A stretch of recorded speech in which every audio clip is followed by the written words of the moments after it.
TET का काम करते वक्त कुछ क्वेश्चंस दिए थे, उसका डिस्कशन कर लेते हैं। तो पहला क्वेश्चन है, बोल रहा है the maximum covalency of representative element is equal to excluding first and second period. अच्छा, फर्स्ट एंड सेकेंड पीरियड को तो हटा ही देना है, but first of all what do you mean by the term representative element? जो आपका S block के एलिमेंट्स होते हैं, ठीक है, और जो आप लोगों के पी ब्लॉक के एलिमेंट्स होते हैं, इन लोगों को हम लोग रिप्रेजेंटेटिव एलिमेंट कहते हैं। उसमें से भी ये फर्स्ट और सेकेंड पीरियड को छोड़ने की बात कर रहा है, यानी कि वो थर्ड पीरियड के बारे में बात कर रहा है। तो थर्ड पीरियड में जो कोवैलेंसी वाला कंसेप्ट है वो तो एस ब्लॉक वालों के लिए लगा ही मत। क्यों नहीं लगाना है? क्योंकि जो कोवैलेंसी है वो आपके कोवैलेंट बॉन्ड के लिए होती है, और जो एस और पी ब्लॉक वाले लोग होते हैं वो तो आपका आयोनिक बॉन्ड फॉर्म करते हैं। तो यानी कि अगर बात करनी है तो शुरू करो एल्यूमिनियम से, ठीक है, और उसको dot dot dot dot dot dot dot ख़त्म करो कहाँ पे? आर्गन पे, ठीक है। ये थर्ड पीरियड वालों के इसमें। तो अभी इसमें मैक्सिमम कोवैलेंसी कितनी है? तो अब ऐसे में इसका जवाब क्या देंगे? तो तुम लोगों को बताया हुआ है कि जो कोवैलेंसी निकालते कैसे हैं, बट यहाँ तो निकालने वाला लॉजिक ही नहीं पूछा है, तो हम कैसे बताएंगे यहाँ कोवैलेंसी कैसी है? तो याद करो, रिप्रेजेंटेटिव एलिमेंट्स किसको कहा जाता है? एस और पी। और एस और पी को लेके तुम्हें कुछ नोट्स लिखवाए होंगे कि अगर आपको मैक्सिमम कोवैलेंसी निकालनी है तो उसका फॉर्मूला क्या है। तो NS में कितने इलेक्ट्रॉन्स है प्लस NP में कितने इलेक्ट्रॉन्स है, दोनों का जो एडिशन होता है उसको हम लोग क्या कहते हैं? आप लोगों का कोवैलेंसी मैक्सिमम। और वहाँ पे N क्या चीज़ को ये बताता है कि वो आउटर मोस्ट शेल, ठीक है। और अगर यही चीज़ तुम्हें ट्रांजिशन यानी कि वो डब्बा डी ब्लॉक वाले डब्बों के लिए पूछी जाती तो वहाँ पर आपका जो NS होता है और जो N-1D होता है, इन दोनों के एडिशन की मैक्सिमम कोवैलेंसी। तो पहला क्वेश्चन तो देखो सीधा फॉर्मूला बेस्ड क्वेश्चन है, बस फॉर्मूला हटाकर उन लोगों ने क्या किया, उसको ऑब्जेक्टिव में क्रिएट कर दिया। तो इसमें अगर गलत हो गया है तो पढ़ाई बहुत ही गड्ढे में जा रही है। अच्छा, विच of the following contain both electrovalent? Electrovalent means ionic bond, ठीक है। तो देखो MgCl2 ये मेटल है, ये नॉन मेटल है, बराबर। और नॉन मेटल के अंदर जैसे SO4 2 निगेटिव होता है, तो ये SO4 2 निगेटिव एक क्या है? पूरा रेडिकल है, निगेटिव रेडिकल, जिसके अंदर दो नॉन मेटल्स हैं आप साथ में। तो MgCl2 में तो एक मेटल एक नॉन मेटल है, बात ही खत्म होती है। तो यहाँ का जो ये बॉन्ड है ये तो आयोनिक है, तो ये तो ऑप्शन हो नहीं सकता। अच्छा, अब आ जाते हैं हम लोग H2O में। H आपका एक नॉन मेटल है और जो ऑक्सीजन है ये भी नॉन मेटल है। तो नॉन मेटल्स के बीच में तो कोवैलेंट बॉन्ड एग्जिस्ट करता है, तो इसीलिए ये वाला ऑप्शन नहीं हो सकता। अच्छा, नन को छोड़ते हैं, फिलहाल NH4Cl में आते हैं। तो देखो ये N आपका जो ये है ये कैसा है? ये NH4 पॉजिटिव और प्लस Cl नेगेटिव। तो NH4 पॉजिटिव और जो Cl नेगेटिव के बीच में जो बॉन्ड एग्जिस्ट करेगा वो आयोनिक बॉन्ड होगा, और जो NH4 के विथिन में ही एग्जिस्ट करेगा नाइट्रोजन और हाइड्रोजन के बीच में, क्योंकि नाइट्रोजन क्या है? नॉन मेटल है, और हाइड्रोजन भी क्या है? नॉन मेटल है। तो नॉन मेटल के विथिन में जो बॉन्ड एग्जिस्ट करेगा वो कौन सा होगा? Covalent. Therefore the correct answer will B NH4Cl। अच्छा, next, the type of bond present in N2O5। अब N2O5 के बीच में बॉन्ड कौन सा है? तो देखो ओनली आयोनिक। जो इंसान ने इसका आंसर मारा होगा तो महान है, शत शत प्रणाम ऐसे प्राणियों को। तो पहले ही दिमाग में घंटी बजनी चाहिए, 2 और 3 तो नहीं हो सकते। तो 2 और 3 अगर तुम में से किसी ने मार्क किया है तो गधे हो पूरे के पूरे। उसमें तो फिर पढ़ाई लिखाई छोड़ दो, सारी बोर्ड एग्जाम की तैयारी करो, वो ज़्यादा बेटर ऑप्शन रहेगा। अच्छा, अब N2O5 में कोवैलेंट है कि कोवैलेंट कोऑर्डिनेट है? स्ट्रक्चर बनाओ, ठीक है, स्ट्रक्चर बनाओ। तो स्ट्रक्चर जब बनाओगे तो पता चल जाएगा। अब अच्छा, इसमें सेंट्रल एटम किसको लेंगे? सबसे बड़ी समस्या ये, क्योंकि हम तो यूजुअली कैसा लेते हैं? जो मिनिमम क्वांटिटी में होता है। और अभी तक मैंने जितने भी तुम लोगों को स्ट्रक्चर बनवाए हैं उनमें हो ये रहा था कि एक ही एटम था आपका, सेंट्रल एटम रहता था। N2O5 का स्ट्रक्चर कैसे बनाओगे? तो पहले स्ट्रक्चर बना लेते हैं N2O5 का। तो देखो, क्योंकि वो N2 है तो 2 सेंट्रल एटम होंगे, मतलब ऐसे N और N अलग। O5 है। अच्छा, ये एक ऑड नंबर है, तो 5 से छोटा इवन नंबर क्या पॉसिबल है? 4। तो दोनों को 2-2 ऑक्सीजन बांट दो, ये ऐसे बांट दिए मैंने, ठीक है। अब लेकिन एक 5वां ऑक्सीजन वो कहाँ जाएगा? तो जो 5वां ऑक्सीजन है वो इन दोनों के बीच में ये इस तरीके से बॉन्ड फॉर्मेशन करेगा। ये मैंने जस्ट एक रफ डायग्राम बनाया है, अभी इसका मैंने करेक्ट डायग्राम नहीं बनाया है, तो इसको बना लेते हैं। कैसे बनाते हैं? वही हम लोगों का जो 10th स्टैंडर्ड का लॉजिक था। नाइट्रोजन के पास वैलेंस इलेक्ट्रॉन्स की संख्या कितनी है? 5 बराबर कि 6, 5 और 2 नाइट्रोजन है यानी कि 10 वैलेंस इलेक्ट्रॉन। एक ऑक्सीजन के पास वैलेंस इलेक्ट्रॉन कितने होते हैं? 6। तो 5 के पास कितने होंगे? 30। तो यानी कि जो total number of valence electron तुम्हारे पास है वो कितने हैं, 40 वैलेंस इलेक्ट्रॉन्स हैं। ओके, अब इस 40 में से कितने इलेक्ट्रॉन्स आपने यूज़ कर लिए बॉन्ड फॉर्मेशन को, वो देखते हैं। तो 1 बॉन्ड बनाए, 2 बॉन्ड बनाए, 3 बॉन्ड बनाए, 4 बॉन्ड बनाए, 5 बॉन्ड बनाए, 6 बॉन्ड बनाए। तो 6 bond is equivalent to how many electrons, it is equivalent to 12 electrons. How it is equivalent to 12 electrons, क्योंकि एक बॉन्ड में 2 इलेक्ट्रॉन होते हैं। तो आपने 40 इलेक्ट्रॉन्स में से बॉन्ड फॉर्मेशन वाले इस कार्य के लिए कितने इलेक्ट्रॉन यूज़ कर लिए, आपने 12 इलेक्ट्रॉन यूज़ कर लिए। तो आपके पास कितने इलेक्ट्रॉन बच गए, 28 इलेक्ट्रॉन्स आपके पास रिमेनिंग है। अब रूल क्या होता है कि हमेशा ये जो रिमेनिंग इलेक्ट्रॉन्स होते हैं इन्हें हमें आउटर ऑर्बिट को, सॉरी आउटर मोस्ट एटम को डिस्ट्रीब्यूट करना चाहिए सच दैट कि उनका ऑक्टेट कंप्लीट हो जाए। तो अभी जैसे कि 28 इलेक्ट्रॉन है, इस ऑक्सीजन को मुझे और कितने इलेक्ट्रॉन दे देने चाहिए, 6। क्यों 6, क्योंकि 2 तो बॉन्ड के पास नहीं, तो हो गया इसका ऑक्टेट कंप्लीट। इसको भी कितने दे देने चाहिए, 6। सबसे पहले आउटर मोस्ट से बांटना शुरू करोगे, 10th क्लास में सिखाया हुआ काम है ये, ठीक है। तो ये इस तरीके से कल जो या परसों के दिन हमने जो क्लास की थी जिसमें स्ट्रक्चर बनाना सीख रहे हो, ट्रिक वाइज था, ये पूरा डिटेल है। ये पूरा डिटेल क्यों बताया जा रहा है, क्योंकि अभी आपको डिसाइड करना है ना कि पाई बॉन्ड कहाँ बन रहा है, नहीं बन रहा है, इसे डिटेल काम करते हैं। मतलब कितने इलेक्ट्रॉन बांट दिए, 24 बांट दिए, ये 25, 26, 27, 28 लो बांटा है हम तो 28 इलेक्ट्रॉन्स, मतलब 28 रिमेनिंग थे और हमने इलेक्ट्रॉन्स भी कितने डिस्ट्रीब्यूट कर दिए, 28 डिस्ट्रीब्यूट कर दिए आउटर को। क्या आउटर में को डिस्ट्रीब्यूट करने के बाद कुछ तुम लोगों के पास बचा है क्या, कुछ भी नहीं बचा। तो ऐसे में क्या करना है, हमें ये चेक करना है क्या हमारे सेंट्रल एटम का ऑक्टेट कंप्लीट हुआ है क्या। तो देखो सेकंड मतलब ऑक्टेट कंप्लीट होना चाहिए ना सेंट्रल का भी। तो हम गए नाइट्रोजन का चेक करने, तो बेचारा नाइट्रोजन बोलता है कि हाय देखो मेरा तो ऑक्टेट ही कंप्लीट नहीं हुआ है, या आप लोगों ने कैसा बॉन्ड बना दिया। तो फिर हम लोग ऐसे में क्या करेंगे, इस नाइट्रोजन का ऑक्टेट कंप्लीट करेंगे। कैसे करवाएंगे, तो हम उसके आजू बाजू में जो ऑक्सीजन है, चाहे ये ऑक्सीजन हो या चाहे ये ऑक्सीजन हो, किसी एक ऑक्सीजन से बोलेंगे कि देख भाई तेरे पास ये 6 जो तूने इलेक्ट्रॉन्स रखे हुए हैं आउटर मोस्ट में, तेरा नेचर क्या है, 4। ऑक्सीजन बोलेगा हाँ मेरा नेचर है 2 बॉन्ड बनाना और 4 पे 2 लोन पेयर रखना। तो हम बोलेंगे काम कर, दोनों में से किसी के पास में भी, किसी से भी, कि काम कर अपने ये जो इलेक्ट्रॉन्स हैं इसको यहाँ शिफ्ट करवा। जैसे तू इतने यहाँ शिफ्ट करवाएगा तो तेरे शिफ्ट कराने से क्या होगा, ये नाइट्रोजन का इधर तो सिंगल बॉन्ड एग्जिस्ट कर रहा है, लेकिन यहाँ पे डबल बॉन्ड ओ हो जाएगा और यहाँ पे ये इस तरीके से इलेक्ट्रॉन। क्या इससे कोई ऑक्सीजन को घाटा हुआ, कोई घाटा नहीं हुआ, बल्कि इससे नाइट्रोजन का फायदा हो गया। क्यों नाइट्रोजन का फायदा हो गया, क्योंकि नाइट्रोजन का ऑक्टेट कंप्लीट हो गया। मैंने इस तरफ वाले ऑक्सीजन के साथ ये काम क्यों नहीं कराया, क्योंकि इस तरफ का ऑक्सीजन देखो लेफ्ट और राइट दोनों तरफ से एक एक बॉन्ड बना चुका है। सेम यही काम मैं इधर से भी करवाती हूँ, तुम चाहो तो इस एटम से भी करवा सकते हो, तुम चाहो तो इस एटम से भी करवा सकते हो, तुम्हारी मर्जी, कहीं से भी करवा लो, उससे मेरा क्या जाता है। ये यहाँ शिफ्ट कर दिया, यहाँ आ गया एन डबल बॉन्ड ओ, यहाँ पे सिंगल बॉन्ड ओ, ये इस तरीके से ये आ गया हमारे पास चीज़ें, ठीक है। ये हमने स्ट्रक्चर बना लिया, तो ये करेक्ट स्ट्रक्चर है इसका। अच्छा, अब ये एक बार करेक्ट स्ट्रक्चर है, अब देखो क्या सबका ऑक्टेट सब बराबर है क्या, हाँ ऑक्टेट तो सबका बराबर है, लेकिन what is the behaviour of nitrogen, the behaviour of nitrogen is to make 3 bonds and to keep 1 lone pair. क्या दोनों ही नाइट्रोजन के पास 3 बॉन्ड है, 3 छोड़ो यहाँ तो 4 बॉन्ड बन गए बराबर। नाइट्रोजन का बिहेवियर कैसा है, 3 बॉन्ड रखने का, बनाने का, और 1 लोन पेयर रखना। तो बेचारे के पास तो लोन पेयर ही नहीं है, कोई ले गया उसका लोन पेयर।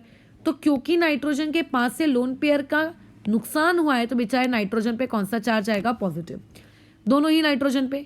अच्छा, इस बीच वाले ऑक्सीजन को चेकआउट करो, ये जो बीच वाला ऑक्सीजन है इसको देखो, इस ऑक्सीजन को।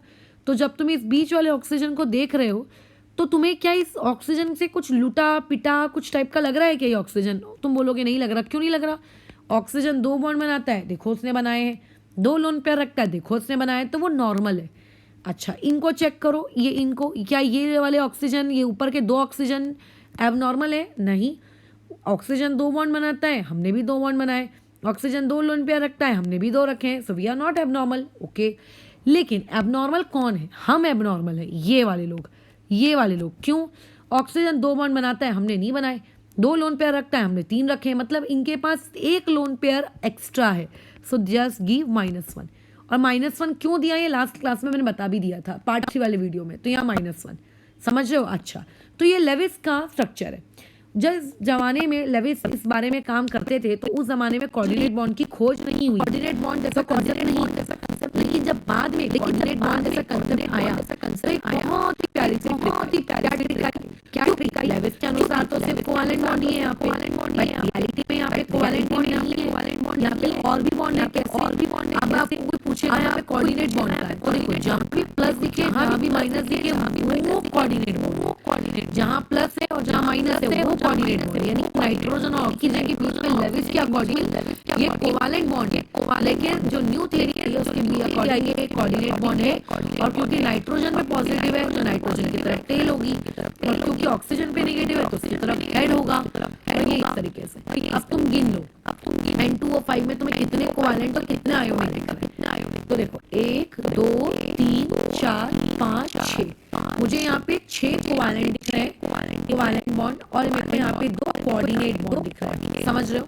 तो पहले मैंने स्ट्रक्चर बनाया, स्ट्रक्चर मैंने कौन से लॉजिक के अकॉर्डिंग बनाया है? 10th स्टैंडर्ड के। अच्छा, मैंने तो 10th में ही सिखा दिया था इसीलिए। अच्छा, उसके बाद आपने वहाँ पे पॉजिटिव निगेटिव का हमने चार्ज बांट दिया, और उसके बाद जहाँ पॉजिटिव निगेटिव का चार्ज दिख रहा है वहाँ पे हमने कोऑर्डिनेट बॉन्ड क्रिएट कर दिया। तो अब बता दो यहाँ पे कहाँ है? तो यहाँ पे type of bond present in N2O5, जो लोग लेविस के अकॉर्डिंग चलेंगे वो तो यही लिखेंगे कि इसमें तो सिर्फ और सिर्फ क्या नाम है आपका कोवैलेंट बॉन्ड एग्जिस्ट करता है, बट आपको उसमें जहाँ प्लस माइनस दिखे वहाँ क्रिएट करना है कोऑर्डिनेट। तो यहाँ कोवैलेंट भी है कोऑर्डिनेट भी है, so your 4th option will be correct. Example of super octet. Super octet मतलब जिसके पास आउटर मोस्ट शेल में 8 इलेक्ट्रॉन से ज़्यादा है। तो SF6 इसके पास 12 है, PCl5 इसके पास 10 है, IS7 इसके पास 14 है। सो answer will be all of this. If किसी को डाउट आ रहा है कि हाउ 14 हाउ 10 हाउ 12, तो F6 मतलब सल्फर ने 6 बॉन्ड बनाए, 1 बॉन्ड बराबर 2 इलेक्ट्रॉन, तो 6 बॉन्ड बराबर 12 इलेक्ट्रॉन। ठीक है। अच्छा, अब वो बोल रहे हैं कि N2 का जब मॉलिक्यूल बनता है तो कितने इलेक्ट्रॉन्स इन्वॉल्व होते हैं। तो ध्यान से सुनो, ये 10वीं क्लास का सवाल है। N2 का स्ट्रक्चर ये होता है, अगर 10वीं में नहीं भी आता है तो कम से कम स्ट्रक्चर बनाना तो आ गया। अब ये N2 का स्ट्रक्चर है। अब बताओ इस बॉन्ड को बनाने के लिए कितने इलेक्ट्रॉन इन्वॉल्व हुए। गिन लो कितने इलेक्ट्रॉन हो रहे हैं। 3 बॉन्ड दिख रहे हैं बीच में, तो अगर बीच में आपको 3 बॉन्ड दिख रहे हैं इसका मतलब कितने इलेक्ट्रॉन इन्वॉल्व हो गए? इसका मतलब वहाँ पे टोटल 6 इलेक्ट्रॉन इन्वॉल्व हुए हैं। So answer will be 4। The octet rule is not obeyed in. सीधा सीधा एक इंसान टिक मारेगा पहले तो BCl3 को, ठीक है, और उसके बाद साथ में PCl5 को भी, क्योंकि इसके पास लेस देन 8 इलेक्ट्रॉन है और इस महाशय के पास मोर देन 8 इलेक्ट्रॉन है, और ऑक्टेट रूल कहता था सिर्फ मात्र 8 इलेक्ट्रॉन होने चाहिए। तो दोनों ही ऑक्टेट रूल को डिसोबे कर रहे हैं, दोनों के दोनों। So your correct answer will B option number 4, 2 and 3 both. ठीक है। अच्छा, आगे next, for the formation of covalent bond the difference between the electronegativity value should be. ये तो कॉपी का ढापा हुआ सवाल है, मतलब जो कॉपी में नोट्स अपन ने बनाए हैं उन नोट्स के बेसिस पे ये सवाल है। तो उसमें तुम देख लेना थियोरेटिकली मोर देन 1.7 तो नहीं हो सकता, क्योंकि वो वाली चीज़ फिर आपके आयोनिक में जाएगी। तो सेकेंड ऑप्शन और थर्ड ऑप्शन तो देखो नहीं हो सकता। मुझे एग्जैक्टली थियरी अभी याद नहीं है ना, और मेरा याद करने का कोई तुक बनता भी नहीं, एग्जाम तो मैं देना है। अच्छा, अब इसके बाद 1.7 एग्जैक्ट नहीं रख सकते, क्योंकि अगर उसने एग्जैक्ट 1.7 रखा तो वो हाफ आयोनिक और हाफ कोवैलेंट में चला जाएगा। So option 4 will be a correct. अब कई जो रेफरेंस बुक होती है ना, वो रेफरेंस बुक 1.9 भी यूज़ करती हैं, ठीक है, 1.9 भी यूज़ करती है। तो आपको ना ऐसी हेकड़ी में नहीं रहना है। नहीं मेरे ट्यूशन में तो 1.7 लिखा था, नहीं मेरे ट्यूशन में तो 2.1 लिखाया था। ऑप्शन के अकॉर्डिंग देख लेना एक बार, ये थोड़ा ट्यूशन मटेरियल वेरी होने वाला क्वेश्चन है। अच्छा, NH3 and BF3 combine readily because of the formation of O। अब ध्यान से सुनेंगे, अच्छा सवाल है। NH3 का स्ट्रक्चर अपन ड्रॉ करते हैं, तो ये आपका NH3 होता है, ठीक है। नाइट्रोजन के पास लोन पेयर होता है। ये मैंने एक कोऑर्डिनेट बॉन्ड का जो क्लास लिया था, क्लास मतलब छोटा सा ही था एक वीडियो, ऑक्टेट रूल में ही शायद उसको काउंट करवा दिए थे, तो उसी में ही मैंने ये एग्जाम्पल भी दिया है। कहीं से बाहर से कुछ भी नहीं उठाया गया है तुम्हारी नोट्स कॉपी के। अब बोल रहा है कि इनके बीच में रिएक्शन क्यों हुई। किसी भी दो चीज़ के बीच में रिएक्शन अगर हो रही है तो इसका मतलब ये कि दोनों के बीच में इलेक्ट्रॉन का आदान प्रदान क्योंकि हो रहा है, मुमकिन हो रहा है। अच्छा, अब यहाँ पे आदान प्रदान क्यों हो रहा है? क्योंकि नाइट्रोजन के पास लोन पेयर है, और जिस स्पीशीज़ का ऑक्टेट कंप्लीट होता है, जिस स्पीशीज़ के पास लोन पेयर होते हैं, बराबर, सिर्फ ऑक्टेट कंप्लीट होना ज़रूरी नहीं है, ऑक्टेट के साथ साथ लोन पेयर भी होने चाहिए। तो जिन स्पीशीज़ का ऑक्टेट कंप्लीट होता है प्लस जिन स्पीशीज़ के पास लोन पेयर होते हैं, वो एक डोनर के जैसे बिहेव करते हैं। और BF3 बोरॉन बेचारा छोटा सा मासूम सा, इसके पास किसी भी प्रकार से कोई भी एक्स्ट्रा इलेक्ट्रॉन नहीं है, बल्कि इसका तो ऑक्टेट तक इनकम्प्लीट है। तो इसका मतलब ये कौन हुआ, एक एक्सेप्टर हुआ। तो होगा क्या, NH3 अपने ये इलेक्ट्रॉन देगा, किसको देगा, बोरॉन को देगा। क्या इस बॉन्ड फॉर्मेशन में इक्वल शेयरिंग ऑफ इलेक्ट्रॉन हो रही है, क्या, कतई नहीं। यहाँ पे दाता कौन है, NH3, लेनदार कौन है आप लोगों का, BF3, सिर्फ दे कौन रहा है, NH3, अकेला ले कौन रहा है, BF3। तो ये यहाँ पे जो बॉन्ड बना वो कौन सा बॉन्ड हुआ, कोऑर्डिनेट। सो ये चीज़ रहेगी, कोऑर्डिनेट बॉन्ड बनता है। अब अगर किसी को तकलीफ हो रही हो तो उन लोगों के लिए अपन स्ट्रक्चर बना देते हैं, जो देता है उसकी तरफ टेल, जो ले रहा है उसकी तरफ एरो, और यहाँ पे BF3 ये ऐसे। अब अगर तुम्हें कोऑर्डिनेट बॉन्ड शो नहीं करना है तो इसी सेम स्ट्रक्चर को तुम इस तरीके से, इस प्रकार से भी शो कर सकते हो। जिसने दिया उसके ऊपर पॉजिटिव चार्ज, जिसने ले लिया, ये नॉर्मल कोवैलेंट बॉन्ड है आपका, उसके ऊपर कौन सा, नेगेटिव चार्ज। यानी कि अगर लेविस के स्ट्रक्चर के अकॉर्डिंग चले तो प्लस माइनस का सिंबल, और मॉडर्न केमिस्ट्री के अकॉर्डिंग चले तो कोऑर्डिनेट बॉन्ड उस प्लस माइनस को रिप्लेस करके। तो कहाँ गया क्वेश्चन, 8th वाला था। NH3 and BF3 combined readily because of the formation of, देखो आयोनिक बॉन्ड तो हो नहीं सकता, राइट, क्यों, अच्छा क्यों होता है ionic bond, because ionic bond metal और नॉन मेटल के बीच में होता है। चलो यहाँ पे कोवैलेंट बॉन्ड हो नहीं सकता, क्यों, क्योंकि कोवैलेंट बॉन्ड इक्वल शेयरिंग से होता है, तो ये भी नहीं है। हाइड्रोजन बॉन्ड तुम अभी तक पढ़ने के हो, ठीक है, तो ये तो हो नहीं रहा। हाइड्रोजन के बॉन्ड के नाम से ही समझ में आ रहा है कि उसमें कोई ना कोई हाइड्रोजन चीज़ इन्वॉल्व होनी चाहिए, तो इसको दिया answer will B coordinate bond. ठीक है, खत्म हो गया। अच्छा अब आते हैं नीचे में, पहले 10th और 11th कर लेते हैं, उसके बाद 9th में बात करेंगे। Which of the molecule has a coordinate as well as covalent bond, okay. Cl2 का स्ट्रक्चर कैसा होता है, एक मिनट ना, Cl2 का स्ट्रक्चर ऐसा होता है, ये कौन सा बॉन्ड हुआ, ये तो कोवैलेंट है, तो ये तो हो नहीं सकता। अच्छा NaCl आयोनिक है, तो ये तो हो नहीं सकता। अच्छा AlCl3, अब देखना एक और सबसे ज़रूरी सूचना, AlF3 जो होता है ना, ये आयोनिक होता है, लेकिन उसके नीचे जितने भी उसके भाई बंधु आते हैं, AlCl3, AlBr3, AlI3, बेचारे कौन हो जाते हैं, कोवैलेंट हो जाते हैं, क्योंकि इनके अंदर फजान सूल क्या कहता है, nothing is purely ionic, nothing is purely covalent.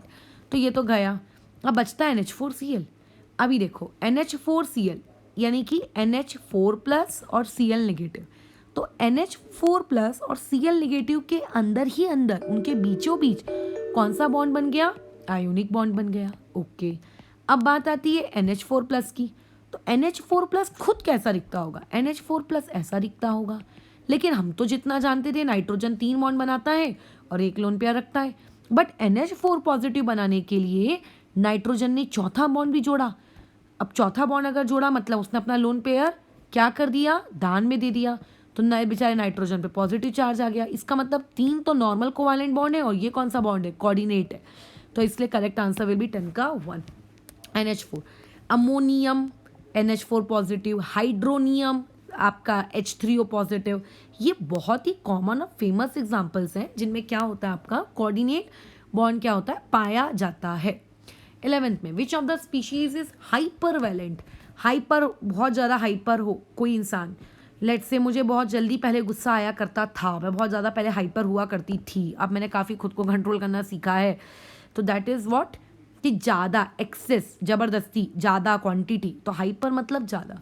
Hyper valent का मतलब होता है सुपर ऑक्टेट, जिनके पास ऑक्टेट यानी कि 8 इलेक्ट्रॉन से भी ज़्यादा इलेक्ट्रॉन है।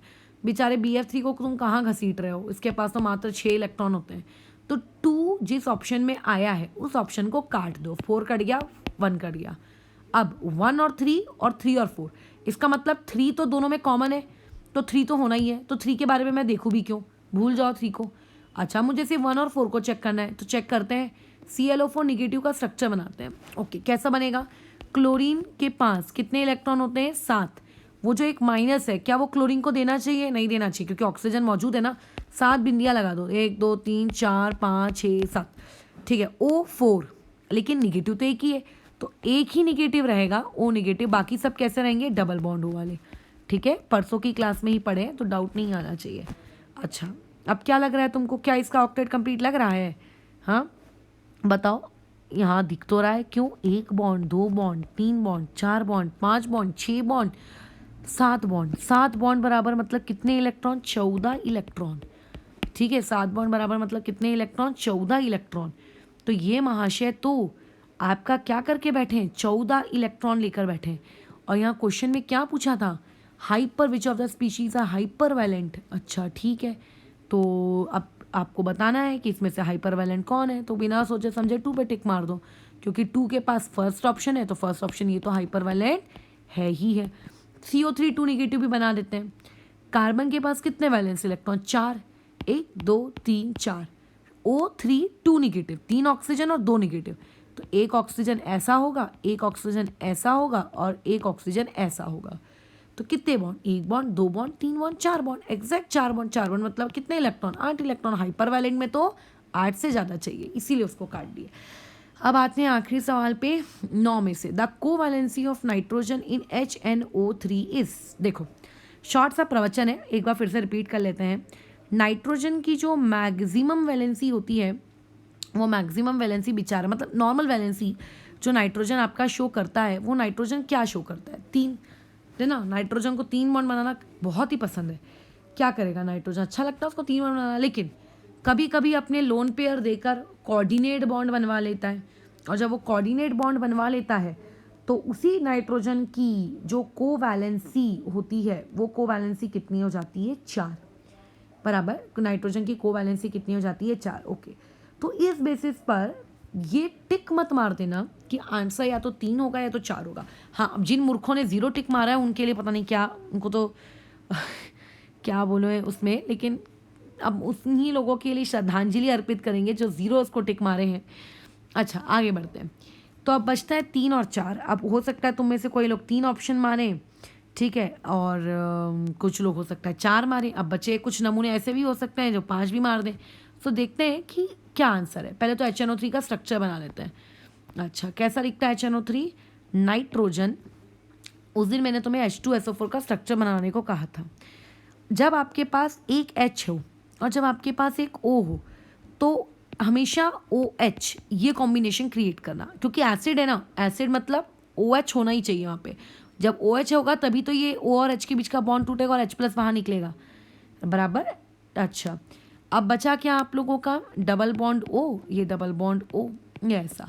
तो जो लोग स्ट्रक्चर के हिसाब से देखेंगे उन महान लोगों को लगेगा कि यहाँ पे कोवैलेंसी बराबर कितनी है? 5, क्योंकि उनके हिसाब से ये स्ट्रक्चर होता है। ठीक है, उनके हिसाब से ये स्ट्रक्चर होता है।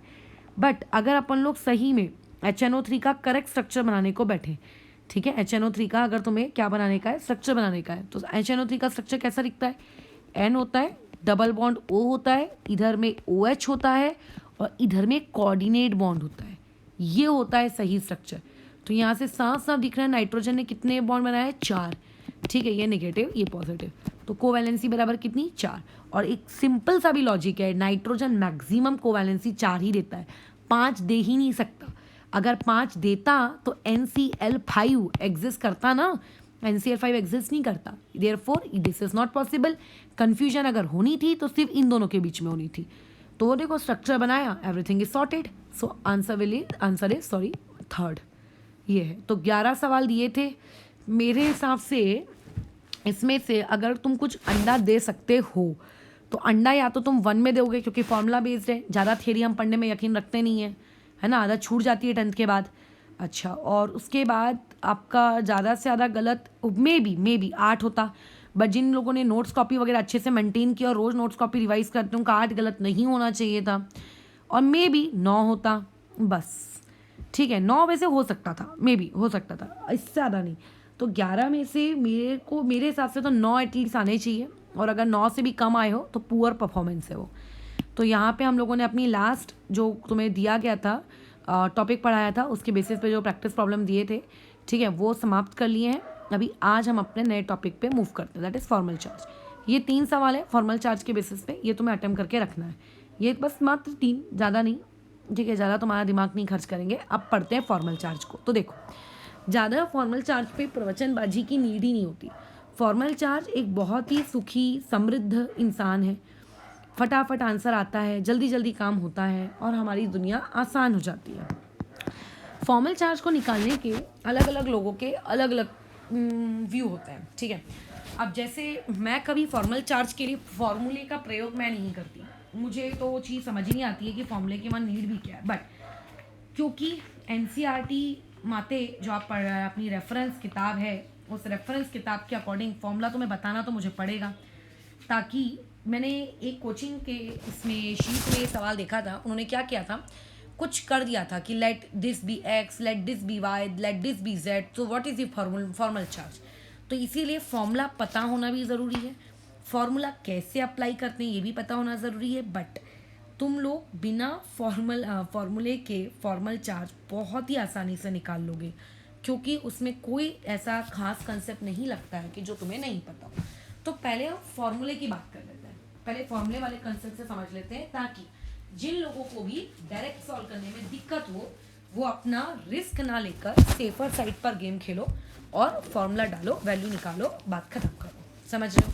जैसे मान लेते हैं मेरा दिमाग फिजिक्स में रत्ती भर नहीं चलता, पोपट हूँ मैं पूरी की पूरी, तो ऐसे में क्या होगा, मैं कभी भी इस बात का रिस्क नहीं लूँगी कि कोई मुझे अगर एफबीडी दी है तो उस एफबीडी को मैं ओरली सॉल्व करने का रिस्क उठा रही हूँ। मैं क्या करूँगी, मैं एकदम गधों के समान आपका क्या करूँगी, एक एक इक्वेशंस बनाऊँगी फिर सॉल्व करूँगी, है ना। तो वो मेरे क्योंकि हाथ का काम नहीं है, तो डिपेंड करता है पर्सन टू पर्सन, इसलिए अपन दोनों ऑप्शन देखेंगे।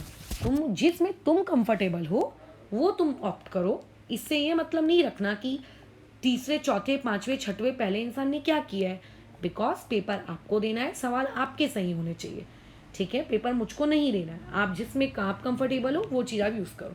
तो पहले हम लोग फॉर्मूले से बात करते हैं, बट पहले ये देख लेते हैं कि फॉर्मल चार्ज के लिए चीज़ें हमें चाहिए क्या क्या है। तो पहला पॉइंट है हम लोगों का कि सबसे ज़रूरी और आवश्यक चीज़ फॉर्मल चार्ज के लिए जो चीज़ होती है, आपको लेविस के स्ट्रक्चर्स बनाने आने चाहिए, ठीक है। बस लेविस के क्या आने चाहिए, स्ट्रक्चर्स बनाने आने चाहिए।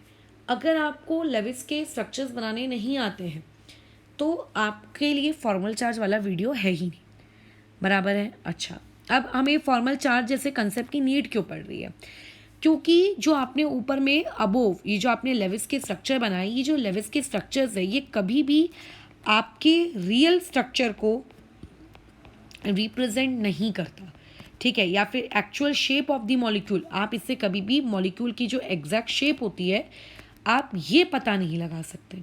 तो ऐसे में हुआ क्या, अभी जैसे SO4 2 निगेटिव है, SO4 2 निगेटिव में जो -2 है वो -2 कहाँ से आया, बराबर। NO3 निगेटिव में -1 कहाँ से आया। तो होता क्या है कि आपके पास जो पॉली एटॉमिक आयंस होते हैं, ठीक है, पॉली एटॉमिक मतलब यही वाले HClO4 negative, carbonate, sulphate, nitrate, है ना, इस प्रकार के जो पॉली एटॉमिक आयंस होते हैं, इनमें क्या होता है कि आपका जो आप चार्ज देखते हो SO4 2 निगेटिव, ठीक है, वो जो आप देखते हो SO4 2 निगेटिव, आप जो भी चार्ज आप देखते हो, तो जो नेट चार्ज होता है वो किसी एक पर्टिकुलर एटम का नहीं होता, याद रखना।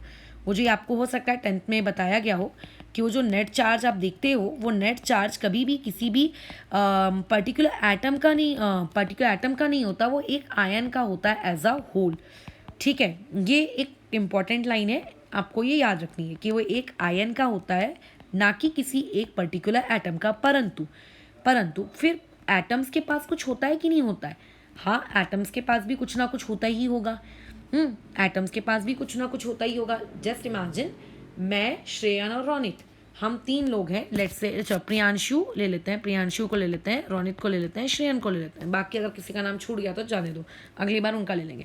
प्रियांशु पे +1 चार्ज, रोनित पे -2 चार्ज, श्रेयन पे -1 चार्ज। तो ऐसे में अगर मैं पूछूंगी कि PRS एक पॉली एटॉमिक आयन है, बोलो नेट चार्ज क्या है, तो तुम सिंपल बोलोगे कि नेट चार्ज इज -2। हाउ -2 क्यों, क्या ये -2 P का है, नहीं। क्या ये -2 R का है, नहीं। ये -2 क्या S का है, नहीं। ये इनका कंबाइंड चार्ज है, ठीक है। तो ये जो आप पढ़ते हो SO4 2 निगेटिव, NO3 निगेटिव, वो जो टॉप पे वो वर्ड लिखा है 2 निगेटिव, -1, PO4 3 निगेटिव, 3-, ये किसका है, वो पूरे के पूरे एक पॉली एटॉमिक आयन का है, ठीक है, ना कि उसके अंदर के P का, ना कि उसके अंदर के O का। तो क्या इससे ये बात मैं बोल सकती हूँ कि उस P के ऊपर कोई चार्ज ही नहीं है, बताओ। अगर मैंने ऐसा कहा कि PRS में ये -2 उन तीनों का है, एज अ होल है, तो क्या इसका मतलब ये होता है कि पी के पास कोई चार्ज नहीं है? क्या इसका मतलब ये होता है इसके ऊपर कोई चार्ज नहीं है? ये इसका मतलब नहीं होता, कतई इसका ऐसा मतलब नहीं होता। इसका मतलब ये होता है कि कुछ तो चार्ज है, बट नेट चार्ज क्या हो गया निकालते वक्त, वो लोग क्या हो गए, कैंसिल आउट हो गए।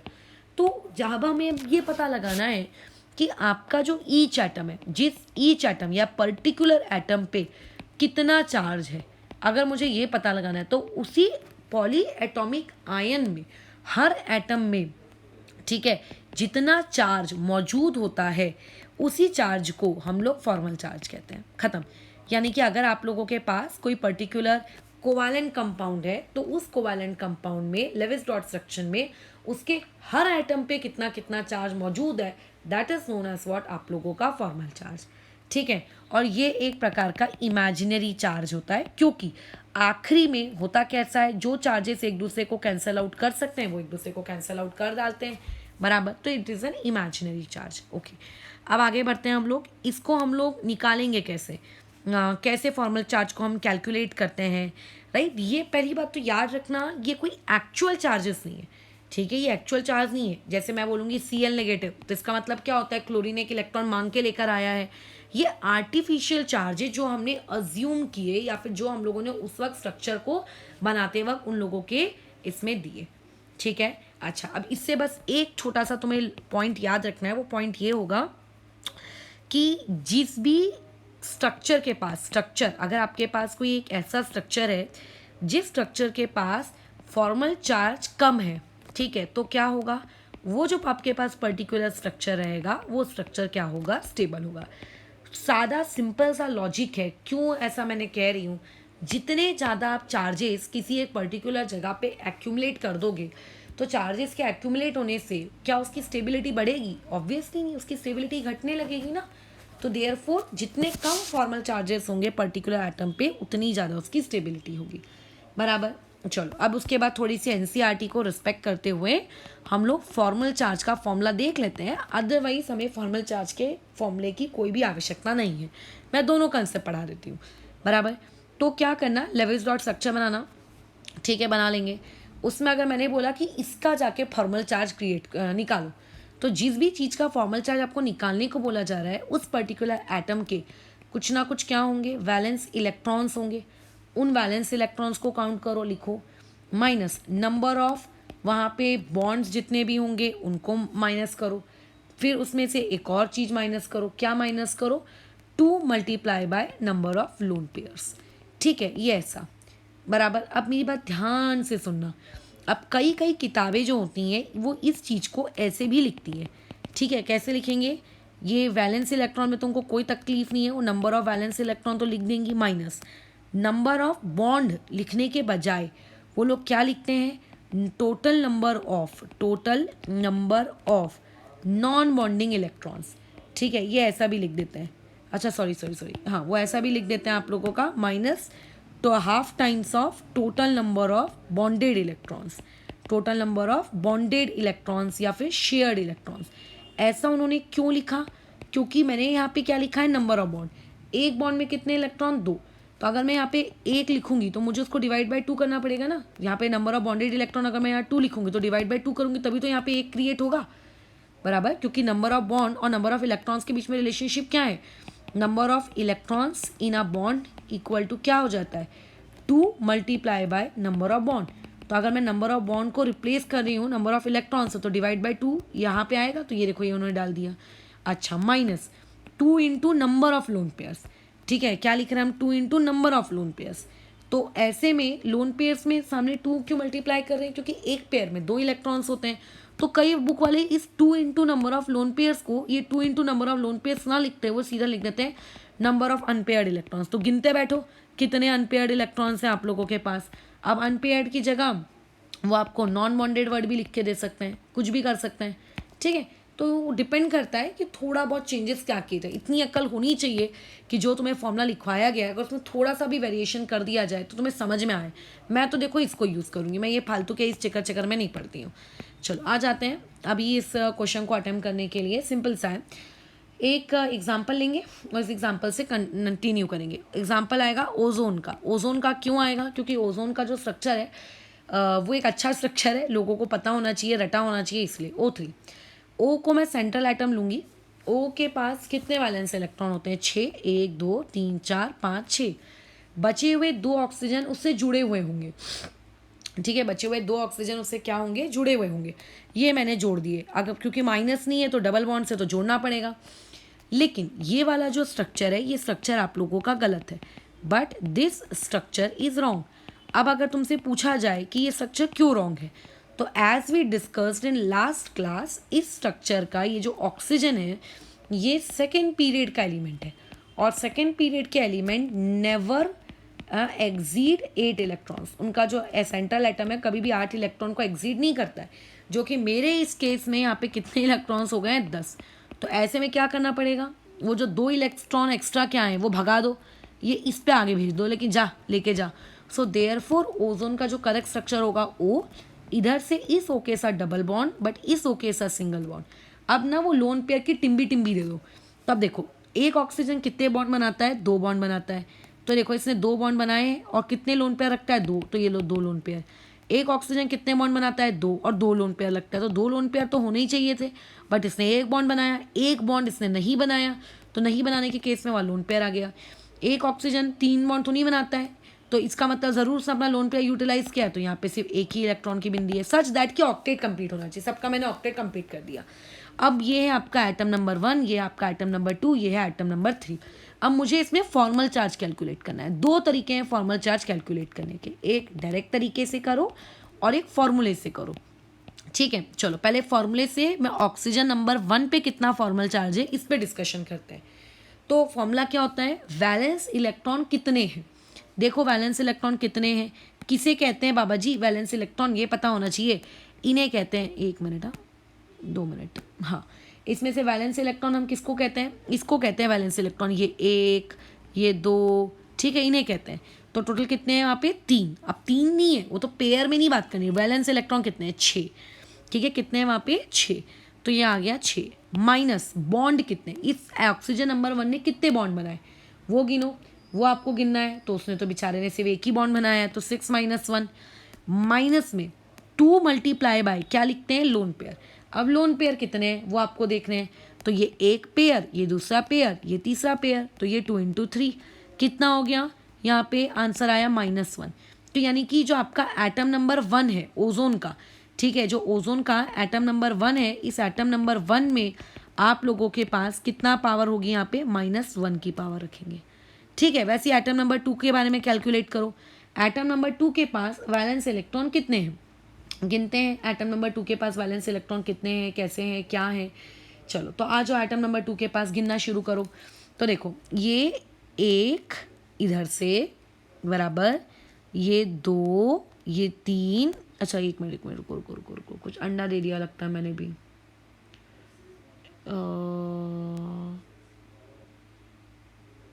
हाँ बराबर तो कर रही हूँ, चलो छोड़ो। अब इसमें आ जाते हैं, इसके पास कितने हैं? आपके पास 6 माइनस, अच्छा बॉन्ड कितने बनाए हैं? 3, 2 मल्टीप्लाई बाय लोन पेयर, तो एक ही 6। कैलकुलेट करो कितना आ जाएगा? +1। तो यहाँ पे इस ऑक्सीजन पे कितना आया? +1। एटम नंबर 3 पे कैलकुलेट करो, O3 पर, ठीक है, कितना आएगा? उसके पास वैलेंस इलेक्ट्रॉन कितने हैं? 6। हाउ 6? देखो 1 मतलब ये 2, ये 3 4, अच्छा हाँ 4 दिख रहे हैं हम लोगों को, वेरी गुड। और उसके अलावा और कुछ दिख रहा है क्या? हाँ ये 5 और ये 6। इनको काउंट नहीं कर रहे क्योंकि ये तो इस ऑक्सीजन के हैं, बराबर, इनको काउंट नहीं कर रहे क्योंकि वो किस ऑक्सीजन के? उस ऑक्सीजन के हैं, गुड। अच्छा अब उसके बाद आगे बातचीत कंटिन्यू करते हैं। तो ये कितना हो गया? 6 माइनस, उसने कितने बॉन्ड बनाए हैं? 2, ठीक है, माइनस लोन पेयर कितने हैं? यानी कि 2 × 2 कितना हो जाएगा? 6 में से 2 गया 4 और ये 4, यानी कि आंसर आया 0। इस पर कोई चार्ज नहीं है। तो ये हो गया उसका एक्चुअल स्ट्रक्चर। अब इसको तुम डायरेक्ट कैसे करते? डायरेक्ट करने का बहुत ही आसान तरीका है, बिना दिमाग खर्च किए। क्या करना डायरेक्ट करते वक्त? ऑक्सीजन 2 बॉन्ड बनाता है, अगर 2 के बदले उसने 3 बनाए हैं तो +1 डाल दो। 3 की मतलब ज़्यादा बना लिए हैं, जितने बॉन्ड वो ज़्यादा बनाएगा उतना पॉजिटिव चार्ज बढ़ेगा, और जितने वो कम बनाएगा उतना नेगेटिव चार्ज बढ़ेगा, ख़त्म कहानी, ठीक है। जैसे ऑक्सीजन हमारा जो ओजोन का स्ट्रक्चर है लेविस के अकॉर्डिंग वो ये था, राइट, वो ये था, ये इस तरीके का स्ट्रक्चर था उसका। अब बताओ इस ऑक्सीजन ने कितने बॉन्ड बनाए? एक बनाने कितने थे, 2, कम बनाए ज़्यादा बनाए, कम बनाए, कितने कम बनाए, एक कम बनाए, -1, ख़त्म। इस वाले ऑक्सीजन पे आओ, इसने कितने बॉन्ड बनाए, 3, बनाने कितने थे, 2, ज़्यादा बनाए कम बनाए, ज़्यादा बनाए, कितने ज़्यादा बनाए, एक ज़्यादा बनाए, +1। बाजू वाले ओ पे आ जाओ, उस पर कितने आए, उस बेचारे ने तो 2 ही बनाने थे, 2 ही बनाए, नो फॉर्मल चार्ज। तो इस तरीके से इस ऑक्सीजन पे -1, इस पे +1, इस पे कुछ नहीं। तो ओवरऑल अगर तुम देखो तो ओजोन पे कोई चार्ज ही नहीं होता। कभी देखे हो ओजोन के ऊपर -1, -2, -3? नहीं देखे। क्यों नहीं देखे? क्योंकि एक ऑक्सीजन पे -1 है, दूसरे ऑक्सीजन पे +1 है, दोनों का नेट चार्ज कितना हो गया, 0 हो गया। इसीलिए ओजोन एज अ होल एक न्यूट्रल है, बट रियलिटी में हम लोग जब उसका लेविस डॉट स्ट्रक्चर बनाते हैं तो उसमें क्या है, या -+ है। और अगर इसी चीज़ को मुझे क्या करना है, कोऑर्डिनेट बॉन्ड से रिप्रेजेंट करना है, तो मैं इसका कोऑर्डिनेट बॉन्ड से इसका कैसे रिप्रेजेंटेशन करूँगी। अभी अभी ऊपर जब क्वेश्चन डिस्कस कर रहे थे, प्रवचन दिया था कि कोऑर्डिनेट बॉन्ड कैसे बनाया जाता है आप लोगों का। यहाँ से पॉजिटिव हटाओ, जहाँ पॉजिटिव है वहाँ हेड दो, जहाँ निगेटिव है वहाँ टेल दो, और ये आपकी कहानी ख़त्म। ये हो गया आपका कोऑर्डिनेट बॉन्ड वाला स्ट्रक्चर। ठीक है, बस ख़त्म, ये एकदम। अब ये हो गया आपका फॉर्मल चार्ज। तो मुझे नहीं लगता फॉर्मल चार्ज ऐसी कोई कठिन चीज़ है। नेक्स्ट एग्जांपल ले लेते हैं कार्बन मोनोऑक्साइड का। कार्बन मोनोऑक्साइड में हम सेंट्रल एटम किसको लेंगे, कार्बन को लेंगे। कार्बन में कितने वैलेंस इलेक्ट्रॉन होते हैं, 4। ये मैंने 4 बिंदियाँ बनाई, 1 2 3 4। अच्छा, अब आ जाती है ऑक्सीजन की। ऑक्सीजन को मैं किससे ज्वाइन कर दूँ, डबल बॉन्ड से ज्वाइन कर दूँ। अगर निगेटिव नहीं है तो ऑक्सीजन तो डबल बॉन्ड से ही ज्वाइन होगा ना। हाँ, कर दिए। ऐसे करने से क्या इस ऑक्सीजन का ऑक्टेट कंप्लीट हुआ, नहीं हुआ। क्यों नहीं हुआ, इस ऑक्सीजन के पास तो मात्र 4 ही इलेक्ट्रॉन है। फिर अब कैसा रहेगा, तो इसका स्ट्रक्चर हम बनाते हैं अपनी 10th क्लास के लॉजिक से। कैसा होगा, देखो इसका structure, valence electron 4, valence electron 6, तो total valence electron 10। Central atom C, उससे ज्वाइन कर दो ओ को एक सिंगल बॉन्ड से। कितने इलेक्ट्रॉन यूज़ कर लिए, 2 इलेक्ट्रॉन हमने यूज़ कर लिए। कितने रिमेनिंग है, 8। उन 8 इलेक्ट्रॉन का अचार डालोगे, उन 8 इलेक्ट्रॉन को आउटर मोस्ट एटम में डिस्ट्रीब्यूट करो, सच दैट कि उसका ऑक्टेट कंप्लीट होना चाहिए। तो इस ऑक्सीजन को सिर्फ हम 8 दे आएंगे क्या, हम सिर्फ 6 देंगे। क्यों देंगे, क्योंकि 2 तो ऑलरेडी इसके पास पहले से हैं बॉन्ड बनने की वजह से। अब 6 को हमने डिस्ट्रीब्यूट कर दिया। 6 इलेक्ट्रॉन डिस्ट्रीब्यूट करने के बाद फिर भी हमारे पास कितने हो गए, 2 इलेक्ट्रॉन बच गए। तो जो इलेक्ट्रॉन बच जाते हैं उन्हें किसके पास दे आते हैं, सेंट्रल एटम के पास। खत्म होगी कहानी, नहीं हुई। चेक करो क्या सेंट्रल मेटल एटम का ऑक्टेट कंप्लीट हुआ है, सेंट्रल एटम का। तो तुम देखने गए तो तुम बोलोगे कि नहीं यार, उसका तो ऑक्टेट कंप्लीट नहीं हुआ, उसके तो पास तो सिर्फ 4 ही इलेक्ट्रॉन है। फिर ऑक्टेट कंप्लीट करवाना है, कैसे करवाए, तुमने बोला है चल तू इधर जंप कर जा। क्योंकि ऑक्सीजन के एक बॉन्ड बनाने से ऑक्सीजन को कोई फर्क नहीं पड़ेगा, क्योंकि वो इलेक्ट्रॉन तो कहीं जा नहीं रहा है ना छोड़कर उसको। अच्छा, क्या अब इसके ऑक्टेट में कोई फ़र्क पड़ा, इसके ऑक्टेट पे कोई फ़र्क पड़ा, नहीं पड़ा। बट क्या इसका ऑक्टेट कंप्लीट हुआ, स्टिल इसका ऑक्टेट कंप्लीट नहीं हुआ। अरे बाप रे। तो चलो अपन बोलते हैं कि एक और बार जम करवा लेते हैं, क्योंकि सेंट्रल एटम का ऑक्टेट कंप्लीट कराना कंपलसरी है। ठीक है, तो यहाँ पे ऐसा करते करते ट्रिपल बॉन्ड आ गया। लेकिन ऑक्सीजन तो 2 ही बनाता है, ऑक्सीजन ने तो 3 बना लिए। ज़्यादा बनाए कि कम बनाए, इसने बना लिए हैं कैसे कैसे कैसे कैसे कैसे, ज़्यादा। कितने ज़्यादा, 1 ज़्यादा। तो इसीलिए इस पर आएगा +1। ठीक है, कार्बन कितने बनाता है, 4। क्या बना रहा है क्या कार्बन, 4 नहीं। इसके इसमें कमी है, कितने की कमी है, 1 की कमी है, तो इसीलिए -1। तो इस तरीके से कार्बन मोनोऑक्साइड में कार्बन पे फॉर्मल चार्ज -1 होता है और ऑक्सीजन पे फॉर्मल चार्ज +1 होता है। और और और ओवरऑल आपका कार्बन मोनोऑक्साइड क्या होता है, एक न्यूट्रल स्पीशीज़ है। ठीक है, ओवरऑल कार्बन मोनोऑक्साइड क्या है, एक न्यूट्रल स्पीशीज़ है, बराबर। अब इसी चीज़ को अगर मुझे कोऑर्डिनेट बॉन्ड के फॉर्म में रिप्रेजेंट करना रहता तो मैं कैसे करती, नीचे के जो 2 बॉन्ड है वो तो ऐसे के वैसी, सिर्फ -1 और +1 है ना, यानी कि सिर्फ एक कोऑर्डिनेट बॉन्ड है। अगर -2 +2 होता तो मतलब 2 कोऑर्डिनेट बॉन्ड है, बराबर। तो जहाँ निगेटिव है वहाँ एरो डाल दो, और जहाँ ये हेड है ऐसा डाल दो। तो ये आपका स्ट्रक्चर है। मैंने थोड़ा बदसूरत बनाया है, बुक में ये चीज़ आपको ऐसे अच्छे से बनी हुई दिखेंगी, ऐसी प्यार सी। ठीक है, ये हो गया। अब अगर इसी को मैं फॉर्मूले के हिसाब से निकालती तो फॉर्मूले के हिसाब से भी निकाल सकते थे। भूल जाओ कि मैंने ये -1 या मैंने ये +1 तुम्हें सिखाया भी है, भूल जाओ। जस्ट फॉर्मूले के बेसिस पे निकालो। तो फॉर्मल चार्ज हम ऑक्सीजन पे निकालने जा रहे हैं। ऑक्सीजन के पास कितने वैलेंस इलेक्ट्रॉन है, इसको चेकआउट करो। तो तुम गए, ऑक्सीजन कितने वैलेंस इलेक्ट्रॉन रखता है, रटा होना चाहिए ना, 10th में पढ़े हो, 6 माइनस। अच्छा, कितने बॉन्ड बनाए हैं, 3 बॉन्ड बनाए हैं महाशय ने, माइनस लोन पेयर कितने हैं, 1। तो लोन पेयर में क्या होता है, 2 × 1। सॉल्व करो, कितना हो गया, 3 - 2 यानी कि 1। तो देखो अभी अभी मैंने वही तो बताया था कि ऑक्सीजन पे +1 होगा बिना किसी फॉर्मूले के। ठीक है, फॉर्मल चार्ज और आपको कार्बन पे निकालना है, कितना हो जाएगा। कार्बन के पास वैलेंस इलेक्ट्रॉन कितने होते हैं 10 स्टैंडर्ड 4, माइनस कितने बॉन्ड बनाए 3, माइनस लोन पेयर कितने 1, तो लोन पेयर को तो मल्टीप्लाई बाय 2 देना पड़ेगा, तो ये हो गया 1 - 2 यानी कि -1। तो अभी बताया था कि कार्बन पे फॉर्मल चार्ज कितना है -1 है, खत्म। तो तुम चाहो तो डायरेक्ट भी कर सकते हो, तुम चाहो तो टुकुर टुकुर भी कर सकते हो। कुछ और इलस्ट्रेशन ले लेते हैं इसके ऊपर। अभी जैसे आपके पास HOBr है, अब इसमें तुम्हें बताना है फॉर्मल चार्ज कितना है। तो पहले स्ट्रक्चर बना लेते हैं। O सेंट्रल एटम होगा, इससे H कनेक्टेड होगा, इससे Br कनेक्टेड होगा।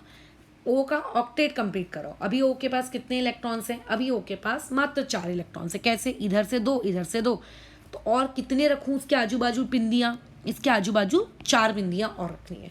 ब्रोमीन, ब्रोमीन ऑक्टेट कंप्लीट कराओ। अच्छा, अभी ब्रोमीन के पास कितने इलेक्ट्रॉन है, मात्र 2। कैसे, सिर्फ एक ही बॉन्ड तो बनाया है, मतलब उसको और 6 बिंदियाँ चाहिए 8 होने के लिए। ये लो 6 बिंदियाँ। हाइड्रोजन डुप्लेट रखता है, हाइड्रोजन के पास ऑलरेडी 2 इलेक्ट्रॉन है, तो उसके पास कोई बिंदियाँ नहीं। फॉर्मल चार्ज कैलकुलेट करो। चलो करते हैं। ब्रोमीन यानी कि हेलोजन, हेलोजन कितने बॉन्ड बनाता है, 1। ठीक है, वो अपनी एक्साइटेड स्टेट में हो सकता है और भी ज़्यादा बॉन्ड बनाता हो, बट नॉर्मली कितने बनाता है, 1। क्या उसने 1 बनाया है, हाँ। कम बनाया है क्या, नहीं। ज़्यादा बनाया है क्या, नहीं। जितने बनाने चाहिए उतना बनाया है, सुखी है, नो फॉर्मल चार्ज। ऑक्सीजन कितने बॉन्ड बनाता है, 2। क्या उसने 2 बनाए, हाँ। क्या उसके पास 2 लोन पेयर है, हाँ। क्या ज़्यादा या कम है, कुछ भी नहीं है, normal, no formal charge. H कितने बॉन्ड बनाता है, 1। क्या उसने 1 बनाया है, हाँ। क्या कोई लोन पेयर है, नहीं, मतलब नॉर्मल है, हाँ, तो नो फॉर्मल चार्ज। यानी कि इसमें आप किसी भी एटम को ले लो, किसी पे कोई फॉर्मल चार्ज नहीं है।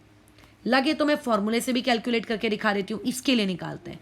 हाइड्रोजन के पास कितने वैलेंस इलेक्ट्रॉन होते हैं, 1, माइनस उसने कितने बॉन्ड बनाए हैं, 1, माइनस उसके पास कितने लोन पेयर हैं, 0, मल्टीप्लाई बाई 2, आंसर इज 0। तो देखो मैंने भी तो वही बोला था कि हाइड्रोजन पे कोई फॉर्मल चार्ज नहीं है। ऑक्सीजन पे कैलकुलेट करते हैं। ऑक्सीजन के पास कितने वैलेंस इलेक्ट्रॉन होते हैं, 6, माइनस कितने बॉन्ड बनाए हैं, 2, माइनस लोन पेयर कितने हैं, 2, तो 2 को 2 से मल्टीप्लाई करना पड़ेगा। 6 - 2 4, 2 × 2 4, देखो 0। ब्रोमीन फॉर्मल चार्ज, ब्रोमीन कितने वैलेंस इलेक्ट्रॉन रखता है, 7, बराबर माइनस उस बेचारे ने कितने बॉन्ड बनाया, 1। उस बेचारे के पास लोन पेयर कितने हैं, 3। अब 3 को 2 से तो मल्टीप्लाई करना पड़ेगा, तो 7 में से 1 गया 6, 3 × 2 = 6, और ये भी कितना आ गया, 0। तो इस तरीके से फॉर्मूला वाइज भी यही चीज़ प्रूफ होती है कि कोई फॉर्मल चार्ज नहीं है, और डायरेक्ट भी आंसर आता है। ठीक है, अच्छा अब जैसे मान लेते हैं आप लोगों के पास ये स्ट्रक्चर होता, H2O, ये ऐसी 2 बिंदियाँ मैंने दे दी, BBr3। अब तुम्हें डाउट आएगा कि ये कौन सी नमक बला है, तो तुम जैसे इसका स्ट्रक्चर ड्रॉ करो। पहले तो कैसे ड्रॉ करोगे, जैसे नॉर्मल H2O को ड्रॉ करते हो ना, वैसे 1 ऑक्सीजन 2 हाइड्रोजन। अच्छा, 2 लोन पेयर, 1 लोन पेयर को तो मैंने शो कर दिया, बट जो दूसरा लोन पेयर है वो इस तरीके से है कि सच दैट बोरॉन उसी के बाजू से है, मतलब इनडायरेक्टली ये 2 बिंदियाँ किस चीज़ को दर्शाती हैं, ये कोऑर्डिनेट बॉन्ड को दर्शाती हैं। फिर B से 3 ब्रोमीन मैंने ऐसे कनेक्ट कर दिया। ये है इस पर्टिकुलर प्राणी का स्ट्रक्चर। चलो अब आ जाते हैं हम लोग, पहले बिंदियाँ टेम्बे ये सब दे दो, क्या हो जाएगा। इसको कितनी बिंदियाँ लगेंगी, 6। क्यों 6 लग रही हैं, ऑक्टेट कंप्लीट करने के लिए तो लगेंगी ना। तो इधर से 2 इधर से 6, तो हो गए 8। इधर में कितनी हो गई, 6। अच्छा, हाइड्रोजन तो डुप्लेट है, हाइड्रोजन तो डुप्लेट है, तो उसकी टेंशन ही मत लो। क्या Br पे, इस Br पे या इस Br पे कोई भी फॉर्मल चार्ज होना चाहिए, नहीं होना चाहिए। क्यों नहीं होना चाहिए, एक बॉन्ड बनाते हैं नॉर्मल हेलोजेंस, हम बना रहे हैं, तो इसीलिए इन पे कोई फॉर्मल चार्ज नहीं है। लगे तो तुम फार्मूला वाइज निकालना चाहते हो तो निकाल लो। हर ब्रोमीन के पास वैलेंस इलेक्ट्रॉन 7, सबने बनाए हैं 1 बॉन्ड, सबके पास लोन पेयर है 3, जिसको मल्टीप्लाई किया हमने 2 से, तो 6 - 6 विल बी 0। अच्छा, हाइड्रोजन, इन दोनों पे क्या फॉर्मल चार्ज होना चाहिए, कोई फॉर्मल चार्ज नहीं होना चाहिए। क्यों नहीं होना चाहिए, वो इसीलिए बिकॉज हाइड्रोजन एक ही बॉन्ड बनाता है, वो बना भी रहा है, प्रूफ करने की आई डोंट थिंक नीड है। अब बचता है बोरॉन। आते हैं इस बोरॉन महाशय के पास। बोरॉन कितने बॉन्ड बनाता है, 3। अच्छा, ये बनाए कितना बैठा है, 4। कैसे 4, नहीं समझा हमको। ये बीच की दो बिंदियां जो है, ये टाइम पास करने के लिए वहाँ नहीं है, इसका मतलब ये है कि ऑक्सीजन एक रिच स्पीशीज है और इसने कोऑर्डिनेट बॉन्ड के थ्रू अपने इलेक्ट्रॉन्स किसको दिए हैं, बोरॉन को। ये बोरॉन 4 बॉन्ड फॉर्म करके बैठा है, और बनाने कितने चाहिए थे, सिर्फ 3, है ना। ग्रुप 13 है, यानी कि एक एक्स्ट्रा, माइनस का मतलब हाइड्रोजन, हाइड्रोजन ऑक्सीजन कितने बनाए कितने ज्यादा की कम, ज्यादा की कम, कितने ज्यादा, एक ज्यादा, एक ज्यादा बराबर कितने ज्यादा, बराबर आप लोगों का गड़बड़ हो गया है। तो ऐसे में इसमें बेचारे पे फॉर्मूला चार्ज कैसा, प्लस। तुम लगे तो फॉर्मूले से भी निकाल लो, फॉर्मूले से कैसा आ जाएगा, ये ऑक्सीजन पे निकालो फॉर्मूले से। ऑक्सीजन के पास वैलेंस इलेक्ट्रॉन 6, कितने बॉन्ड, 2 बॉन्ड। कोऑर्डिनेट बॉन्ड को नहीं गिनने का, कोऑर्डिनेट बॉन्ड को नहीं गिनते अपन, ठीक है। इस कैलकुलेशन में कोऑर्डिनेट बॉन्ड नहीं गिना जाएगा, ये बात का ख्याल रखेंगे, ठीक है। उसको मत यूज कर लेना पगले समान। 2 मिनट।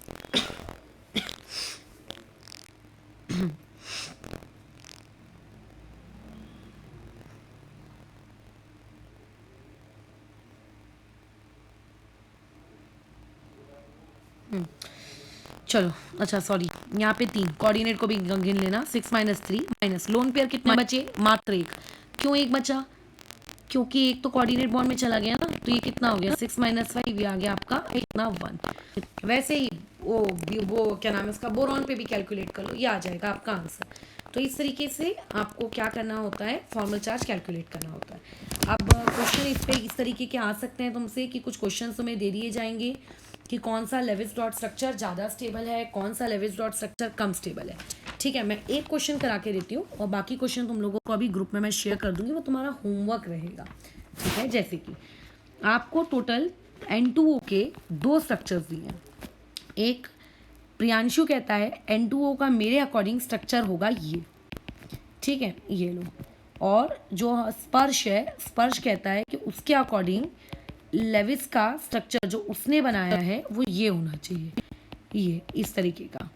अब एक आया हमारा जज, लेट से सोनिया, उसको ये डिसाइड करना है कि किसके स्ट्रक्चर को वो ज़्यादा स्टेबल कहेगी।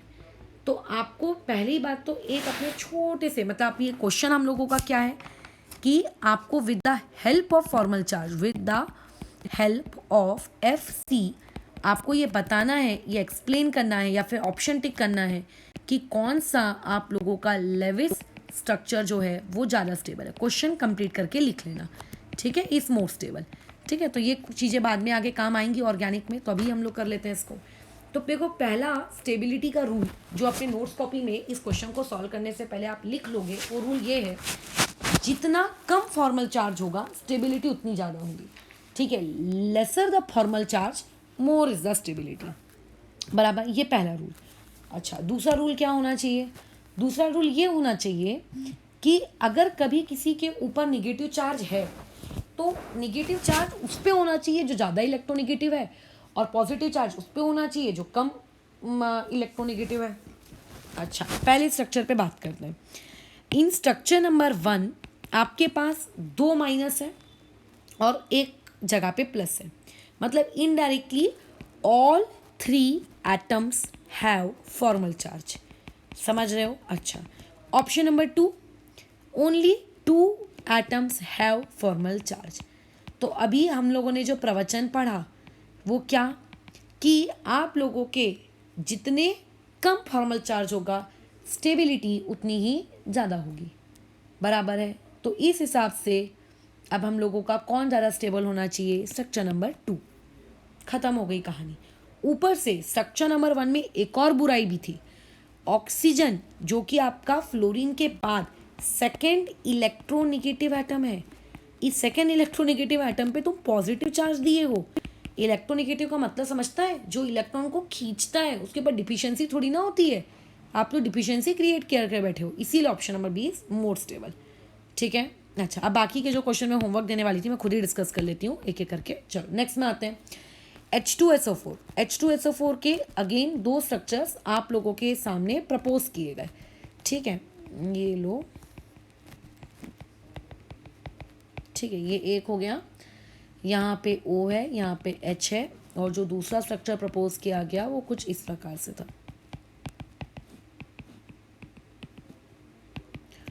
अब आपको बताना है कौन सा ज़्यादा स्टेबल है। अभी जिस इंसान ने ऊपर के मेरे प्रवचन सुने उसको ये समझ में आ गया होगा कि यहाँ पे आपके दो एटम्स हैं जिनके पास क्या है, फॉर्मल चार्ज है, और यहाँ पे किसी भी प्रकार का कोई फॉर्मल चार्ज नहीं है। तो जिसके पास है ही नहीं वो तो सबसे ज़्यादा स्टेबल होगा, इसीलिए ये आपका स्टेबल स्ट्रक्चर है।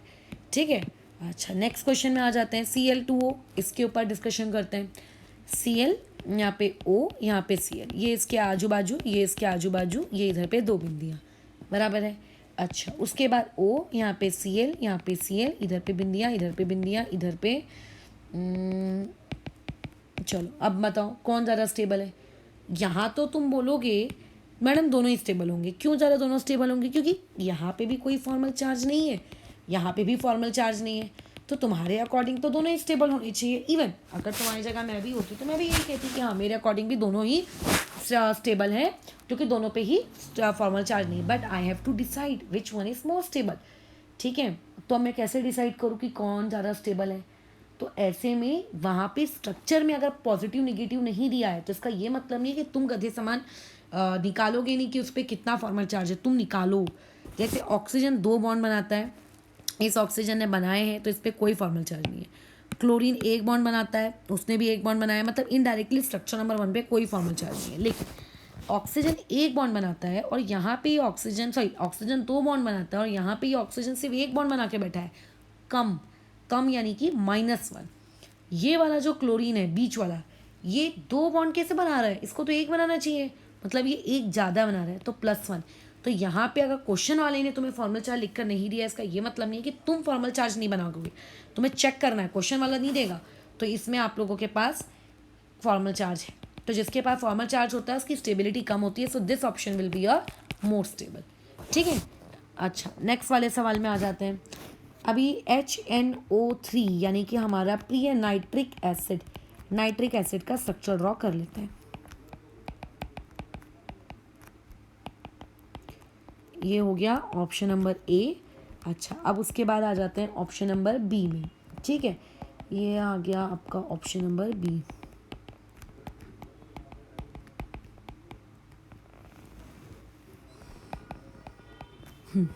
अब बताओ यहाँ पे किसके इसमें ज़्यादा स्टेबिलिटी होगी? क्या पहले वाले में फॉर्मल चार्ज है? हाँ है। कितने एटम्स पे है? 2, यानी कि आपके पास 2 एटम्स हैं जिनके पास क्या है, फॉर्मल चार्ज है। यहाँ पे टोटल कितने एटम्स हैं जिनके पास फॉर्मल चार्ज है? यहाँ पे 3 एटम्स हैं जिनके ऊपर क्या है, फॉर्मल चार्ज है, बराबर है। 3 एटम्स के ऊपर फॉर्मल चार्ज, तो ऑब्वियसली जहाँ पे फॉर्मल चार्ज कम होगा वो स्ट्रक्चर आपका ज़्यादा स्टेबल होगा। ठीक है, अच्छा तो यहाँ पे ये है। इवन स्ट्रक्चर नंबर बी में एक और गड़बड़ी है। क्या गड़बड़ी है बताओ, क्या गड़बड़ी है? गड़बड़ी ये है कि आपका जो स्ट्रक्चर नंबर बी है वो बन ही नहीं सकता। क्यों नहीं बन सकता? इसमें क्या खराबी है बताओ? ये वो तुम्हारे सोचने के लिए। ठीक है, इसमें एक डिफेक्ट है, वो डिफेक्ट तुम्हें बताना है कि स्ट्रक्चर नंबर बी में क्या डिफेक्ट है। ये स्ट्रक्चर पॉसिबल ही नहीं है। ठीक है, तो ये नोट्स कॉपी में सवाल कर लेना। अभी कुछ क्वेश्चंस दिए जा रहे हैं, तुम्हें कैलकुलेट करनी है फॉर्मल चार्ज ऑन। जो तुम लोगों ने मुझे PDF भेजा है इतनी आराम से, प्रियांशु का आज आया है, किसी का 11 बजे के बाद आ रहा है। मैं बता दूं, मैं जिस टाइमिंग पे बोली हूँ उसी टाइमिंग पे मुझे PDF होना, उससे अगर 1 मिनट भी नेक्स्ट टाइम से लेट हुआ तो वो चेक नहीं होगा। ये वाला PDF तो भी आने वाले संडे को मैं चेक कर दूंगी, लेकिन इसके बाद से नहीं होगा। तो अभी जो तुम्हें क्वेश्चन दिए जा रहे हैं फॉर्मल चार्ज की कैलकुलेट करने के लिए, वो क्वेश्चन का PDF कल सुबह 11 बजे तक आ जाना चाहिए, बात ख़त्म। ठीक है, चलो यार 11 नहीं 12 बजे तक, सर की क्लास हो गया ख़त्म हो गया, 12 बजे तक। 12 से लेट आया तो वैसे चेक करने की उम्मीद भूल जाना। ठीक है, अभी आपको देखो फॉर्मल चार्ज जहाँ करना है, ये ऑर्गेनिक से रिलेटेड सवाल है, मैं अभी दे देती हूँ। इसको हम लोग कहते हैं कार्बोकैटायन। क्यों इसे हम लोग कार्बोकैटायन कहते हैं? क्योंकि कार्बन पे पॉजिटिव चार्ज है। ठीक है, और अगर यहाँ पर ये चीज़ ऐसी कुछ होती, ये कुछ इस प्रकार से, इस पर क्या है, कार्बन पे नेगेटिव चार्ज है, then it will be known as carbanion. अच्छा उसके बाद सी पार्ट, अगर आप लोगों के पास यहाँ हाइड्रोजन है, यहाँ हाइड्रोजन है, यहाँ हाइड्रोजन है, यहाँ बिंदी है, ठीक है, तो ये वाली चीज़ क्या कहलाती? एक बिंदी मतलब फ्री रेडिकल, लोन पेयर नहीं है ना, ये फ्री रेडिकल। और एक और कार्बन की इंटरमीडिएट स्पीशीज, वो कार्बन वहाँ 2 ही बॉन्ड बनाता है, 2 बिंदियाँ रहती हैं, दिस इज नोन एज कार्बिन। इन चारों पे फॉर्मल चार्ज निकाल के रखना। ठीक है, चारों पे फॉर्मल चार्ज कितना कितना कितना है, ये तुम्हारा होमवर्क है। ठीक है, अच्छा उसके अलावा अभी which one is stable, 2 structure दे रही हूँ, तुम्हें बताना है कि कौन सा वाला स्ट्रक्चर ज़्यादा स्टेबल होगा। तो पहला स्ट्रक्चर आपको दिया जा रहा है ये NH4OH का इस प्रकार से, नाइट्रोजन, इधर हाइड्रोजन, अरे एक मिनट, हाँ इधर हाइड्रोजन, इधर ऑक्सीजन, इधर हाइड्रोजन, ये लोन पेयर। और बी पार्ट में दिया जा रहा है H, यहाँ पे N, यहाँ पे H, यहाँ पे H, यहाँ पे पॉजिटिव चार्ज, और यहाँ पे आप लोगों का ये इस प्रकार से negative charge. Which one is stable decide करोगे और बताओगे ऊपर दिए हुए प्रवचन पे। ठीक है, बस ख़त्म हो गया ये वाला काम। अच्छा और भी है, रुको, कैलकुलेट करना है फॉर्मल चार्ज। किस पे कैलकुलेट करना है फॉर्मल चार्ज? ये बहुत ही फेमस क्वेश्चंस है फॉर्मल चार्ज को कैलकुलेट करने के। जैसे आप लोगों को क्वेश्चन में आ जाता है कि जो आपका ये नाइट्रिक एसिड है, ठीक है, नाइट्रिक एसिड में फॉर्मल चार्ज कैलकुलेट करो, तो उसका प्यारा सा स्ट्रक्चर बनाने का, और स्ट्रक्चर बनाने के बाद फॉर्मल चार्ज कितना आया है ये उसमें कैलकुलेट करके उसको बता देना। ख़त्म हो गई वहीं पे, कोई टेंशन ही नहीं है कि क्या बोल रहा है क्या नहीं बोल रहा है। ठीक है, तो ये कुछ इजी से प्यारे प्यारे से बेसिक से सवाल थे, और तुमने देख लिया कि किस तरीके से बिना हम लोग उसके फॉर्मूले को रट्टा मारे भी फॉर्मूला चार्ज निकाल सकते हैं। हाँ, बस ये पता होना चाहिए कि कौन सा आइटम कितने बॉन्ड बनाता है और कितने लोन पेयर रखता है। जैसे ऑक्सीजन कितने बनाता है, 2 bond 2 lone pair, nitrogen 3 bond 1 lone pair, halogens 1 bond 3 lone pair, right, ये आपको पता होना चाहिए। और इन केस अगर आपको नहीं पता है तो फिर गो विथ फॉर्मूला, या फिर अगर कन्फ्यूजन भी है तो भी फॉर्मूले के साथ ही आगे जाओ, ऐसा तुक्काबाजी नहीं करना। ठीक है, तो ये फॉर्मल चार्ज वाला टॉपिक लेविस के बाद छूट गया था, तो ये वाला हमने ख़त्म कर लिया। और अभी एक और इसके बाद ही वीडियो आएगा, ठीक है, वो क्या रहेगा आप लोगों का, क्या नाम है, हम लोग VBT शुरू करेंगे। तो VBT को शुरू करने से पहले हमको बॉन्डिंग क्या होती है ये पता करना है। जैसे हम बोलते हैं ना बॉन्ड बन रहा है, बॉन्ड बन रहा है, बॉन्ड बन रहा है, तो कितने प्रकार के बॉन्ड होते हैं ये पढ़ना है ना, ये सारी चीज़ें हमें देखनी है, बिकॉज आप लोगों को वो चीज़ कैसे होगी काम आएगी आगे। और थेरी है, बहुत ज़्यादा थेरी है, तो थेरी सुनने में भी, प्रवचन सुनने में भी अच्छा लगेगा, बट पढ़ते हैं उसको नेक्स्ट क्लास में। इसको अभी हम लोग रुकते हैं इस वाली चीज़ को, ठीक है।